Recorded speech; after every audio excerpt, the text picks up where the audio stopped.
கண்ணெதிரே தோன்றினாள். முதல்ல என்ன நடந்துச்சுன்னு சொல்லு. அதுக்கப்புறம் சின்ன தப்பா இல்ல பெரிய தப்பான்னு நான் முடிவு பண்ணிக்கிறேன். மேடம், அந்த சக்தி நம்ம எல்லார் கடலையும் மண்ணை தூவிட்டு இங்க இருந்து எஸ்கேப் ஆயிட்டா மேடம். தேடி பார்த்தோம், எங்க போனானே தெரியல மேடம். ஹாஸ்பிட்டல் முழுக்க தேடிக்கிட்டு இருக்கோம்.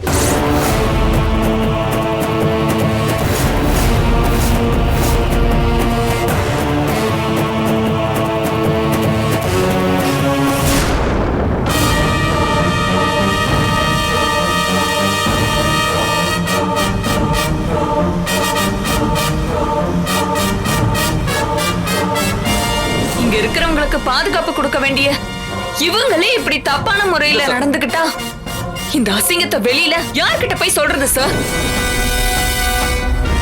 நீங்களே இவங்க மேல சட்டப்படி நடவடிக்கை எடுங்க, இல்லனா நான் எடுக்க வைப்பேன். அந்த பொண்ணு சக்தி இங்க வந்ததுல இருந்து இப்ப வரைக்கும் நல்ல தெளிவா நிதானமா தான் இருக்கா. தன் கண்ணு முன்னாடி ஒரு தப்பு நடந்தா அதை தட்டி கேட்கறதோட மட்டும் இல்லாம அதுக்கு சரியான முறையில வேற தீர்வு சொல்றாளே. அந்த பொண்ணுக்கு பைத்தியம் முத்தி போயிடுச்சு, மனநிலை சரியில்லைன்னு சொல்றது எல்லாமே வெளியில இருக்கக்கூடிய இந்த ஊர் உலகத்தை நம்ப வைக்கிறதுக்காக நடத்திக்கிட்டு இருக்கிற நாடகம்னு எனக்கு டவுட்டா இருக்கு. ஆனா அந்த பொண்ணுனாலதான் இந்த ஹாஸ்பிட்டல்ல இத்தனை நாளா அந்த காங்கேயம் பண்ணிட்டு இருந்த தப்பு தெரிய வந்தது. எதுக்கும் நாளைக்கு ஹாஸ்பிட்டல் போறப்போ என்னோட ஓன் ரிஸ்க்ல நாமளே அந்த சக்தியை டிஸ்சார்ஜ் பண்ணிடலாம். அப்போதான் என்னன்னு தெரியும்.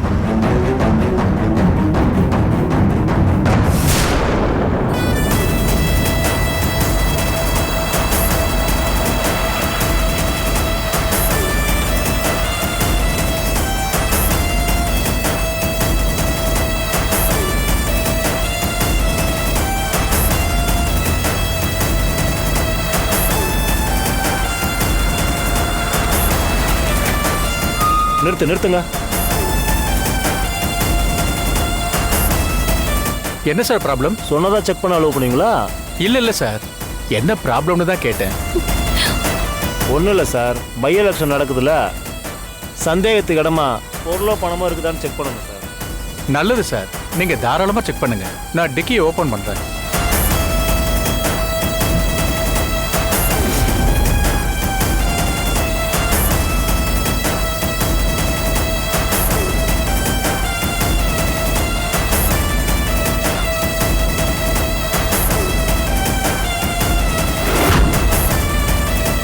கான்ஸ்டபிள்,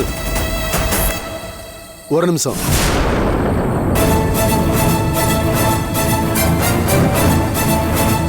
சார், நீங்க மென்டல் ஹாஸ்பிட்டல் டாக்டர் தானே? ஆமா sir. Hello sir. Hi sir. Constable sir, நம்ம டாக்டர் தான், போகட்டும். Okay sir. சார் அவங்க கடமையை செய்யட்டுமே சார், எனக்கு ஒன்றும் அர்ஜென்ட் இல்லை sir. Okay sir. Thank you sir. Constable sir, check பண்ணுங்க. Okay sir.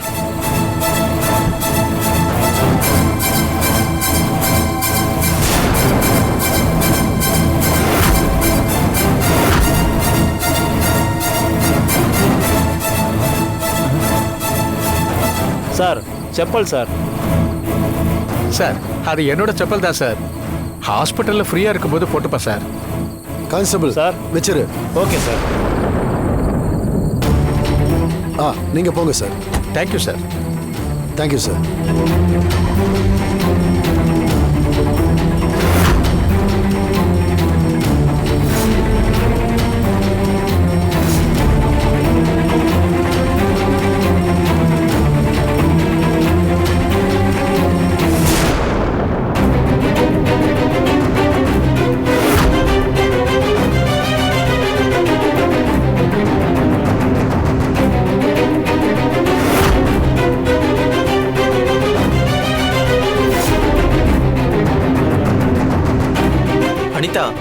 மம்மிக்கு என்னாச்சு?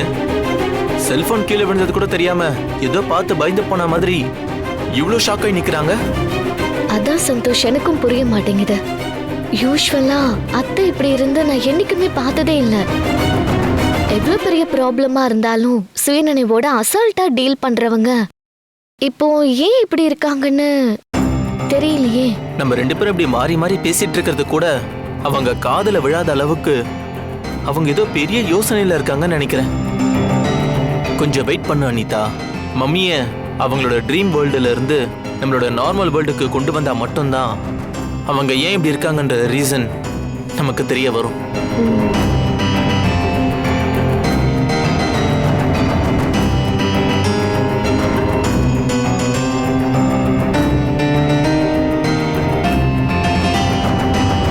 மம்மி, மம்மி, மம்மி, என்னாச்சு மம்மி? ஏன் இப்படி நிக்கிறீங்க? ஏதாச்சும் பேசுங்க. மென்டல் ஹாஸ்பிட்டல்ல இருந்து இப்பதான் போன் வந்துச்சு. யார் அத்தை? அந்த காங்கேயன் ஃபோன் பண்ணானா? என்ன விஷயமா? அந்த சக்தி எதுவும் போய் சேர்ந்துட்டாளா? இல்ல அந்த காங்கேயம் கொடுத்த மாத்திரை ஏதாவது வேலை செய்யாம மயக்கம் தெளிஞ்சு ப்ராப்ளம் ஏதாவது பண்ணிட்டு இருக்காளா மம்மி?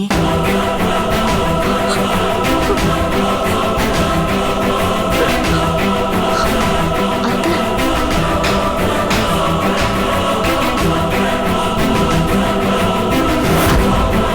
மம்மி, உங்களுக்கு என்னாச்சு மம்மி?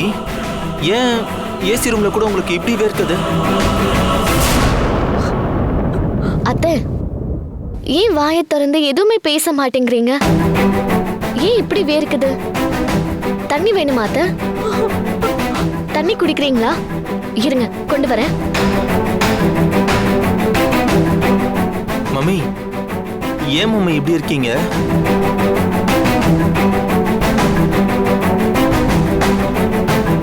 அத்தை, முதல்ல தண்ணி குடிங்க.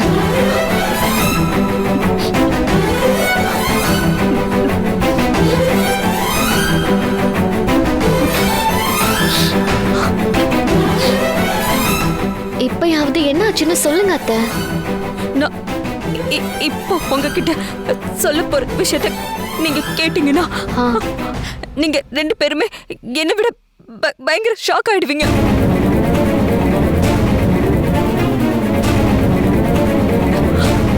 இது வரைக்கும் எதுக்குமே ஷாக் ஆகாது என்னோட மம்மிய இவ்வளவு ஷாக் ஆகி இருக்காங்கன்னா அப்ப கண்டிப்பா அது என்னன்னு எனக்கு தெரிஞ்சுக்கணும். ப்ளீஸ் மம்மி, சீக்கிரம் சொல்லுங்க, என்னாச்சு? அந்த சக்தி மென்டல் ஹாஸ்பிட்டல்ல இருந்து தப்பிச்சு போயிட்டாலாம்.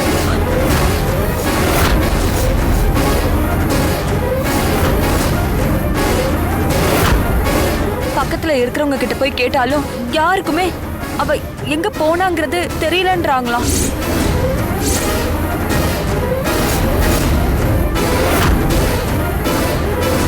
இதுக்குதான் நான் மறுபடியும் திரும்ப திரும்ப அத்தனை வாட்டி கேட்டேன். எனக்கு தெரியும் அந்த சக்தி ஒரு பெரிய கேடின்னு. என்னோட வாழ்க்கையை நான் உருவாக்குறதுக்கு எவ்வளவு தூரம் நான் ரிஸ்க் எடுக்கிறேனோ அதே அளவுக்கு அவளோட வாழ்க்கையை காப்பாத்திக்கிறதுக்கு அவளும் என்ன வேணாலும் ரிஸ்க் எடுப்பா. ஆனா ஒவ்வொரு தடவையும் அவ முன்னாடி நான் தோத்து போயிட்டே இருக்கேன். எப்படியாவது வந்து இந்த கல்யாணத்தை அவன் நிப்பாட்டுவா. அனிதா, அனிதா, போச்சு.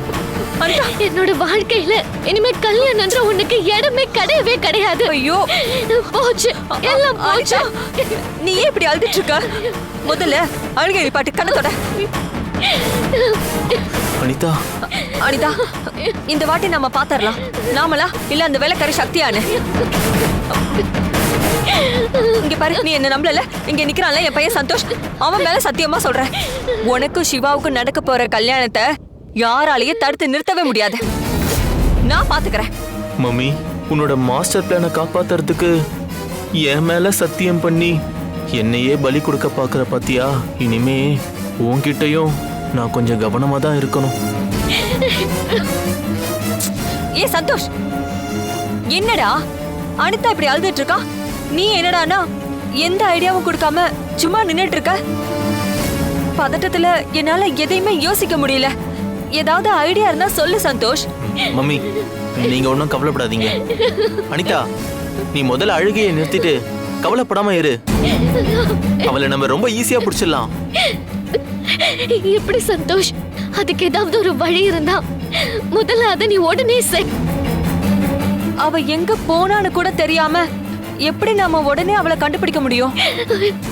மம்மி அவ அங்கிருந்து தப்பிச்சு எப்படியும் அந்த பைத்தியக்கார யூனிஃபார்ம்ல தான் இருப்பா. அதனால எப்படி சுத்தி முத்தி பார்த்தாலும் அவளால குறிப்பிட்ட தூரத்துக்கு மேல அவளால போக முடியாது மம்மி.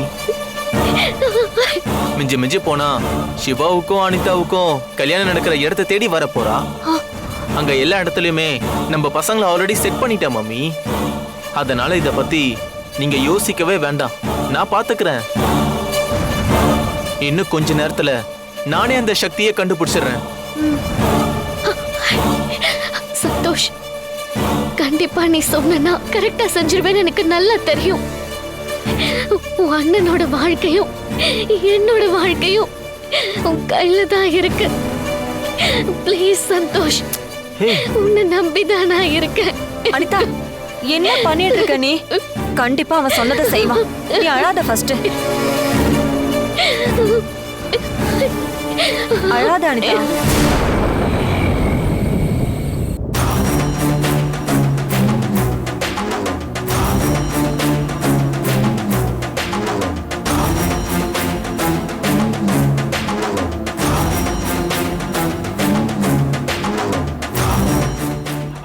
டாக்டர் சொல்லுங்க. அவரு எப்படி இருக்காரு?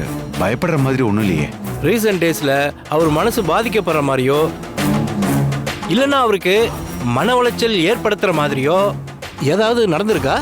அவர் உங்ககிட்ட இதை பத்தி ஏதாவது ஷேர் பண்ணியிருக்காரா? சார், சமீபத்தில் தான் என் ஒய்ஃப் இறந்துட்டாங்க சார்.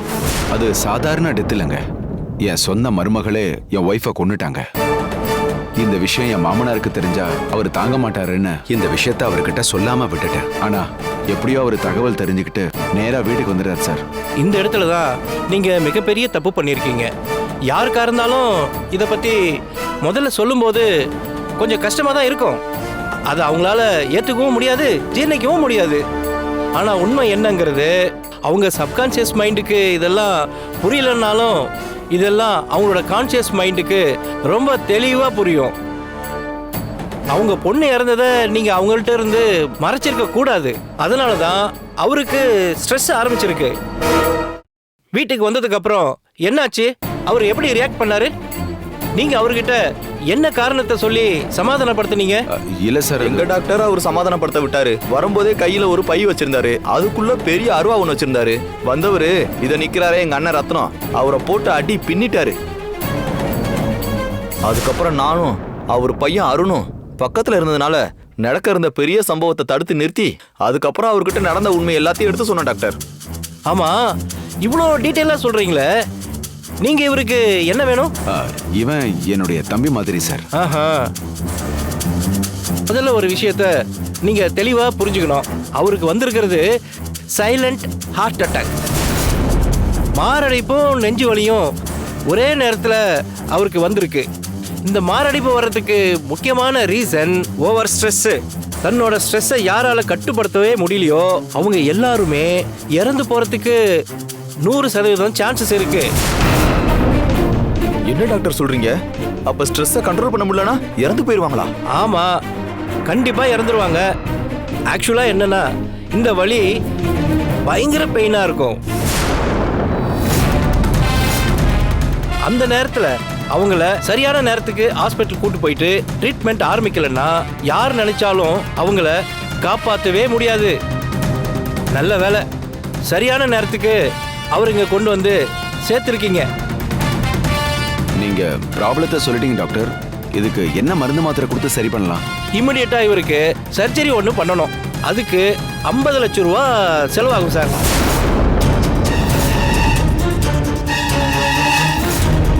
இந்த ஆபரேஷன் பண்றதுனால அவரு வாழக்கூடிய வாழ்நாட்களை, அதாவது அவரோட ஆயுள இன்னொரு 10-15 வருஷத்துக்கு தள்ளி போடலாம்.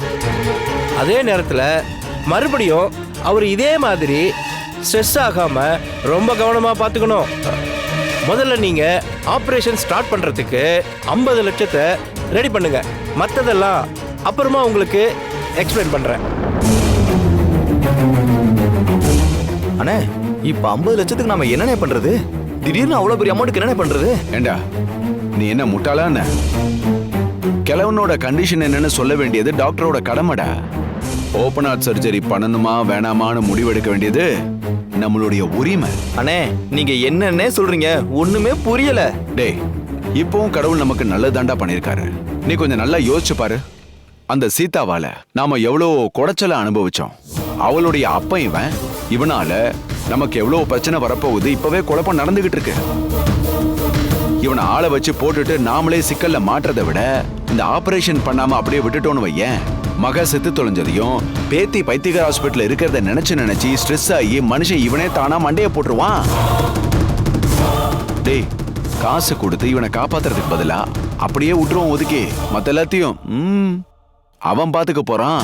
அதுவும் இல்லாம 50 லட்சத்துக்குலாம் இருந்தாலும் ஒர்த்து கிடையாதுடா. சூப்பர். நீங்க எங்கெல்லாம் ஸ்கோர் பண்ண முடியுமோ அங்கெல்லாம் பக்காவா ஸ்கோர் பண்றீங்கண்ணே. அண்ணே, அந்த கடவுள் நம்மள ஸ்கெட்ச் மட்டும் தானே போட விடுறாரு. ஆனா நம்ம கையால யாரையும் கொலை பண்ண விட மாட்டேன்றாருண்ணே. டேய், எல்லாத்துக்கும் இந்த குடுப்பனை கிடைக்கிறது இல்லடா. இதெல்லாம் நம்ம கையில இல்லடா. மேல ஒருத்தர் இருக்கான் பாத்தியா, அவன் நம்மளை விட பிரமாதமா ஸ்கெட்ச் போடுறான். ஆமாண்ணே.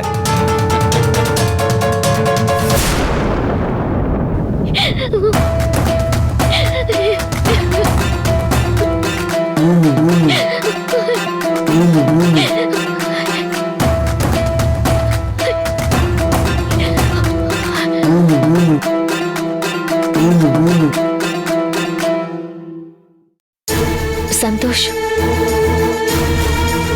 எனக்கு இப்போதைக்கு இருக்கிற கடைசி நம்பிக்கை நீ மட்டும்தான். எக்காரணத்தை கொண்டும் இந்த கல்யாணம் நின்னு போயிடக்கூடாது. ஒருவேளை அப்படி நின்னு போச்சுன்னா என்னால உயிர் வாழவே முடியாது. வாழ்க்கையில ஒவ்வொரு தடவையும் அவமானப்படுற மாதிரி ஒவ்வொரு முறையும் மனமேட வரைக்கும் போய் கல்யாணம் நின்னு போயிட்டே இருந்தா வெளியில இருந்து பாக்குற எல்லாருமே என்ன ராசி இல்லாதவன்னு தப்பா பேச ஆரம்பிச்சிருவாங்க.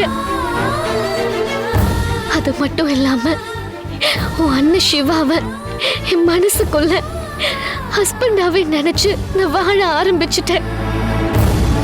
அதுலயும் இந்த கொஞ்ச நாள்ல ரொம்ப எக்ஸ்ட்ரீமா லவ் பண்ண ஆரம்பிச்சுட்டேன். எனக்கு அத்தைய விட உன் மேலதான் நம்பிக்கை ஜாஸ்தியா இருக்கு சந்தோஷ். அந்த சக்தி மறுபடியும் வந்து பிரச்சனை பண்ணுவாளோன்னு என் உள் மனசு சொல்லிக்கிட்டே இருக்கு. இப்ப என்னடானா அதே மாதிரி நடக்கவும் ஆரம்பிச்சிருச்சு. பதட்டத்துல என்னால எதுவுமே யோசிக்கவே முடியல சந்தோஷ். நீதான் இந்த நேரத்துல எனக்கு பெரிய ஹெல்ப் பண்ணணும். ப்ளீஸ் சந்தோஷ். அனிதா, இப்ப எதுக்கு நீ இவ்வளோ ஃபீல் பண்ற? என்ன நடந்து போச்சுன்னு இவ்வளோ ரியாக்ட் பண்ற?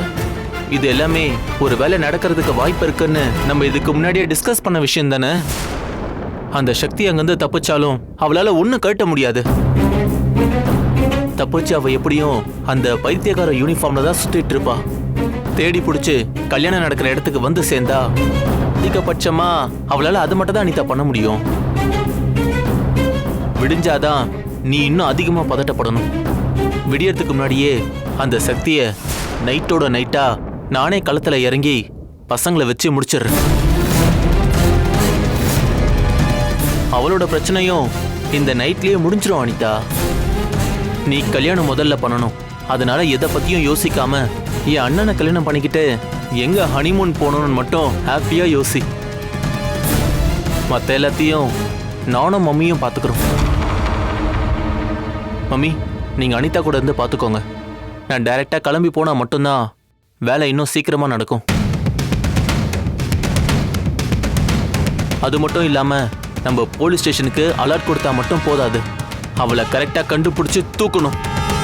அப்போதான் எல்லாமே சரியா நடக்கும். நீ சொல்றது சரிதான் சந்தோஷ். இங்க நின்னு நாம இத பத்தி பேசிட்டு இருந்தோம்னு வையே, ஒவ்வொருத்தவங்களும் டைரக்டா இறங்கி வேலை செஞ்சா மட்டும்தான் அந்த கேடு கட்ட சக்திய சீக்கிரமா தட்டி தூக்க முடியும். நீ முதல்ல அங்க கிளம்பி அந்த ஸ்பாட்டுக்கு போய் என்னென்ன பண்ணணுமோ அது எல்லாத்தையும் பண்ண ஆரம்பிச்சிரு. இதுக்கிடையில எனக்கு ஏதாவது தகவல் வந்துச்சுன்னா நான் உனக்கு அப்டேட் பண்றேன். அதே மாதிரி உனக்கு எந்த தகவல் வந்தாலும் சரி, உடனே எனக்கு கால் பண்ணி அப்டேட் பண்ணு. ஓகே மம்மி, நான் இப்பவே கிளம்புறேன். அப்போதான் எல்லாம் சரியா இருக்கும். Anitha, think positive. Be positive. வந்துடு. அனிதா, விடிஞ்சா காலையில உனக்கும் சிவாவுக்கும் கல்யாணம். உன்னோட மைண்ட் செட் முழுக்க அதுல மட்டும்தான் இருக்கணும். தேவையில்லாதத அதிகமா நினைச்சு மனசை போட்டு குழப்பிக்கிட்டேன்னு வையேன், அதுக்கப்புறம் உன்னோட முகத்துல இருக்கிற அந்த கல்யாண கலையே போயிடும். இங்க பாரு அனிதா, நீ முதல்ல போய் நிம்மதியா தூங்கு. உனக்கும் சேர்த்து கண்ணு முழிச்சு எல்லா வேலையும் இந்த அத்தை நான் பாத்துக்கிறேன். புரியுதா? எங்க சிரி சிரி. Good girl. போய் ரெஸ்ட் எடு.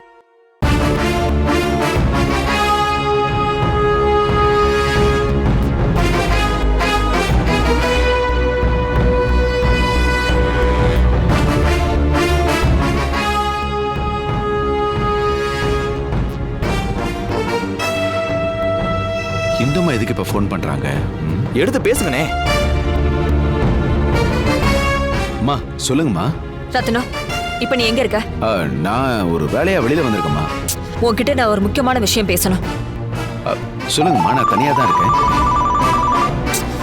ஐயோ, முக்கியமான விஷயம் பேசணும்னு சொல்ற, நீ என்னடா தனியா இருக்க சொல்லுங்கம்மான்னு சொல்ற? நீங்க என்ன சொல்றீங்கன்னு எனக்கு புரியலையேம்மா. நான் சொல்றது உனக்கு புரியணும்னா அதுக்கு நீ முதல்ல நேர்ல வரணும். அனிதாவோட வாழ்க்கையே இதுலதான் அடங்கி இருக்க. நீ எங்க இருந்தாலும் சரி, முதல்ல கிளம்பி வீட்டுக்கு வா. வந்துடுறேம்மா, நான் பக்கத்துல தான் இருக்கேன், உடனே வந்துடுறேன். சீக்கிரம் வா.